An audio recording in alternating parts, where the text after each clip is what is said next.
президент в общественной палате находясь, спрашивал, вам аэропорт нужен? Ну, надо быть, наверное, глупым человеком, чтобы говорить, нет, не нужен аэропорт. Но на каких условиях он нам нужен? Аэропорт нужен на условиях государства, чтобы его не вытаскивали с гособъекта, не передавали в частные структуры.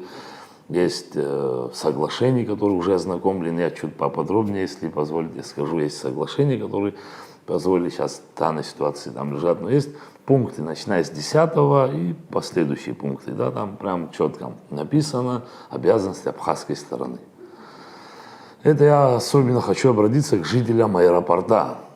Вот вы там живете, как бы основное решение вам там принимать, мы просто рядом с вами встанем, если вы примете правильное решение. Там пункты такие есть, что Республика Абхазия обязана, если частный инвестор у третьих лиц захочет там, земли, все, что прилагается у них, там четко написано, изъять и передать частному лицу. Это за территорией аэропорта, что находится. Вы там сами думаете, что это может произойти. Я понимаю, что там у вас никто его насильно не отберет, просто будет цена вопроса.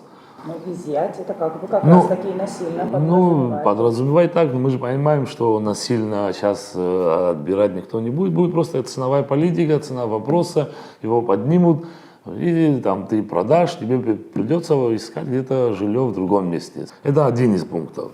Второй такой вопрос, это, надеюсь, мы услышим, ответили как. У нас есть бизнесмены, которые занимаются строительством в Абхазии. Есть, мы это прекрасно знаем. Почему наши бизнесмены не освобождены от налогов на завозимую там материал, стройка, что они там нужно на стройку вести, да, стройматериалы, не освобождены, а частный инвестор Российской Федерации, пусть там мы уважаем Российскую Федерацию, но это частный инвестор, он освобожден от всех налогов. Ну, почему? Что мы лишнюю копейку получили бы в государство, если бы он заплатил бы налоги, завез бы этот же стройматериал и начал бы строиться. Это вот один из пунктов. Потом там есть пункт, что мы освобождаем их на 25 лет от прибыли налоговой. Ну, на основании чего мы должны их 25 лет освобождать? Со светом сами знаем, какие проблемы мы сталкиваемся. И если будет простой, мы должны за этот простой платить. Мы должны им предоставить там период этого строительства, если в совокупности взять 5,5 миллиона киловатт света, там есть статья такая, там один месяц 1,5 миллиона киловатта, потом в следующий месяц разбить 4 миллиона киловатта. Ну, на основании чего мы это должны делать? Давайте мы тогда скажем, дорогой наш инвестор, мы тебя очень сильно любим, приходи, мы тебе дарим. Просто подарим мы тебе нравится, да, не нравится в каком состоянии, посиди, мы тебе его и построим, и запустим, ты просто самолеты привези, которые маловероятно, что будут много гражданских, просто есть подумать, Сочинский аэропорт большие грузовые принимать, к сожалению, может, но в тяжелом случае он будет как грузовой для России, будут сюда грузы привозить, он такого большого эффекта не даст. Потому что мы знаем, о Чемчирский район сегодня, как там туризм, они нам говорят, там это для туризма, все будет хорошо. Но давайте рассудим так, туристу что выгодно? 160 километров поехать или 35 приехать? Вот он с аэропорта в Гагру хочет поехать. Ну там 160-170 километров ему проехать легче. Или он там перейдет и ему там 20 километров приехать легче. Что дешевле? Да, не спорим, пойдут люди, а Чемчирский район, как говорят, да, там тут туризм возникнет. Никто не говорит, что аэропорт не ходим. Ходим аэропорт, как не ходим? Мы хотим развиваться, мы хотим, чтобы у нас экономика была, мы хотим, чтобы что-то было.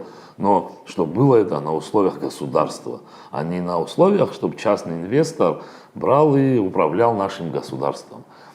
Самое обидное будет то, это сегодня могут сказать, нет, такое не произойдет, ничего не будет. Но самое обидное будет то, что вот я частный инвестор, мой аэропорт, ради солидарности абхазцам, что я там, они мне этот аэропорт дали. Я лет 5 его Ардзенбай назову Владиславом Григорьевичем, а через 5 лет утром проснусь, и мне захотелось его Сидоровым назвать. Кто мне в этом помешает? Никто. Никто. Государство уже вытащило со своего гособъекта, передало мне. Захотело его, назвал Сидоровым. И что? И это удар по самим абхазам. Нас, мы когда говорим, мы абхазы, мы впереди себя ставим Владислава Григорьевича. Он для нас, сейчас мы его Богом назвать не можем, но от него тоже недалеко не отстает. Лидер нации. просто будет обидно. А когда придет то время, мы начнем, да, народ станет, скажет: вот вы там обещали не называть его Сидоровым. Да? Мы просто, наверное, нам государство скажет: вы знаете, это не наше, это частное, мы ничего не можем сделать и тому подобное. Это вот так по аэропорту я чуть побольше сказал. И еще такой там есть пункт, что абхазская сторона обязана от центральной дороги, от нашей центральной, до аэропорта восстановить дорогу. Я тоже частник. Ами хрях тоже, Алла шар хрях тоже. Адгилка, я тахрим хна, частник я тоже. Ризик я за тоже ризик я той. А цемент я не мехзим шава. Хапшо бизнесмен меньше и лифт. Освободите их от всех налогов. И торгуют потихонечку, помогите. И Фирцхра, вы же знаете, что это расходы, вы знаете, уже рассчитали, наверное, когда прибыль придет. Вы помогите. И народ скажет: о, рабство Фидмургылы. Да, может, нам начнут вопросы возникать, где взять самолет? В аренду. Ну что, частный инвестор личные самолеты имеет, которых будет перевозить граждан? Не имеет. Он тоже в аренду возьмет у российских каких-нибудь компаний. Также возьмите в аренду, и оттуда прибыль будет приходить в государство. Что у нас, мы такое большое государство, что миллиарды грудей можем раскидывать, раздавать? Нету. Лишняя копейка нам никогда не помешает. Каждый рубль, это можно добавить детям, инвалидам войны, всем. Ну, мало ли куда отправить. Наш город на что похож, посмотрите, где мы живем, яма на яме. Вот такие вещи, когда происходят, душа разрывается, молчать не хочется, хочется орать, кричать, разговаривать. Но, к сожалению, может, это кому-то не понравится, но наше руководство, начиная с нашего президента и его команды, просто наше государство выставили как бизнес-проект для себя, и они хотят на этом заработать. Они понимают, что сегодня почему-то народ, мы дружный народ, мы крепкий, но мы спим сегодня почему-то. Они это видят, они пользуются этим моментом, продвигают, они экономически укреплены, подхвачены, политически, они больше, наверное, там владеют документацией. Как хотят, так и крутят. Но я думаю, это пост не кажется угрозой, но я думаю, что вы народ до такой степени доведете, что сами не ожидаете, что произойдет. Просто произойдет такой коллапс, что, не знаю, вы за голову не успеете себя взять. Давайте лучше примем все правильные решения, оставим эти апартаменты, оставим земли, давайте абхазцам давать. Давайте дадим там Абхазу маленький кусочек земли на берегу, поможем ему построить эту маленькую мини-гостиницу, раз только о туризме мы говорим. У нас, оказывается, самый перспективный туризм, не сельское хозяйство, ничего. Возьмем 30 лет назад, да, мы все, там, мы детьми были, но наши родители.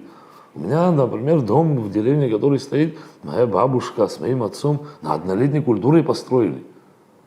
Они работали, однолетняя культура была, мы ничего не завозили, все было наше. Сегодня надо восстановить. Просто мы не хотим вкладываться. Мы хотим большой проект взять, на этом заработать, отстроить, если получится, и забыть.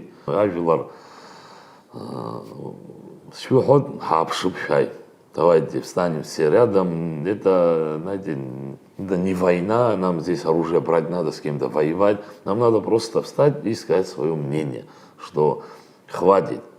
Там, знаете, народ говорит: этих уберешь, шило на мыло меняешь, третьего меняешь. Мы, народ, сами должны встать и поставить условия тому, который должен прийти и руководить нашим государством. Работать на нас, не мы на него, а он на нас, условия нам создавать.